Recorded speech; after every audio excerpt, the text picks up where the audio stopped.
Tulsi Gabbard is a former member of Congress from Hawaii, ran for president last cycle. She joins us tonight with her assessment.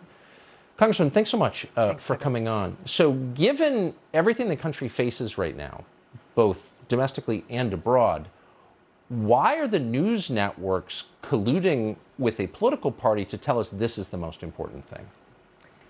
Because whether you're talking about the mainstream media or you're talking about Liz Cheney, Adam Kinzinger, or Congress, frankly, they don't care about the real threats that we face domestically to our freedoms and our democracy. So instead, they're focusing on this. They don't want to deal with the real issues that Americans are struggling with every day across the country: increasing inflation, rising gas prices, increasing crime, open borders. The list goes on and on about the very real domestic issues that we face. And frankly, they've abdicated on their most important responsibility in Congress, the one that Constitution says only Congress has, which is the power to declare war or not. So, you know, you've talked about this, Tucker. We just saw how Congress rushed through this additional funding bill of $40 billion towards this war in Ukraine. We are not only in a Cold War with Russia, we are in a hot war with Russia, with Ukraine as the proxy. And there was no serious debate whatsoever about really what the consequences of this bill would be, and frankly, whether or not we should even be in a war with Russia or frankly any other country. So this goes back to what are their priorities? Every member of Congress takes an oath of office and swears to support and defend the Constitution of the United States.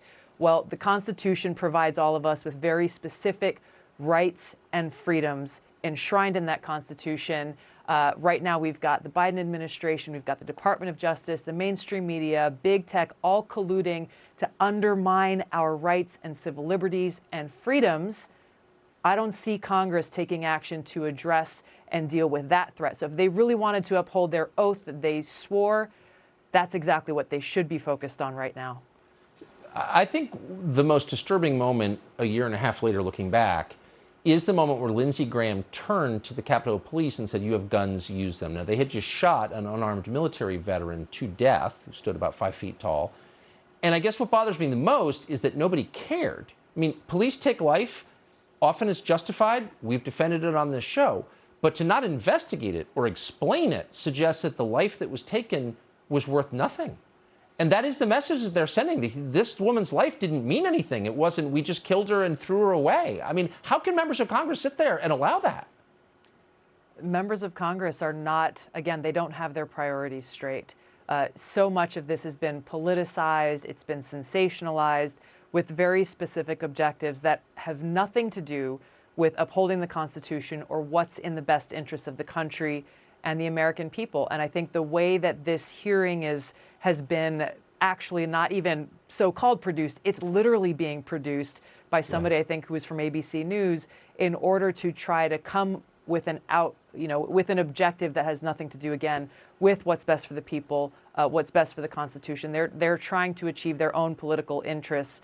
And it's just really sad that they're abusing their power in order to do that.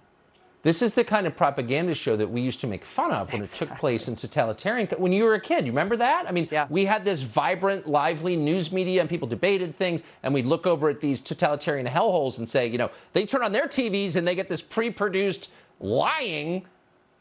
How shocking is this? This is not America, and this is what's so crazy and what's angering and sad. All of these things at the same time is this is not the vision that our founders had for America. And these people who serve in the people's house, members of Congress literally go to work every day in the people's house. And it just seems like so many of them have forgotten that that's who they work for, that it's such a privilege to have that responsibility. I'm grateful to have had it and to see them going every day and abusing that privilege, abusing that responsibility, and not at all focused on what's in the best interest of the people. Should be concerning for every American across the country. And that's why we have elections.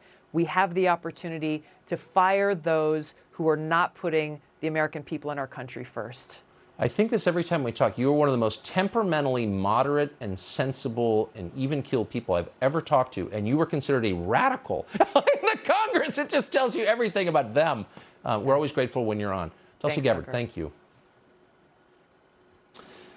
Subscribe to the Fox News YouTube channel to catch our nightly opens, stories that are changing the world and changing your life. From Tucker Carlson Tonight.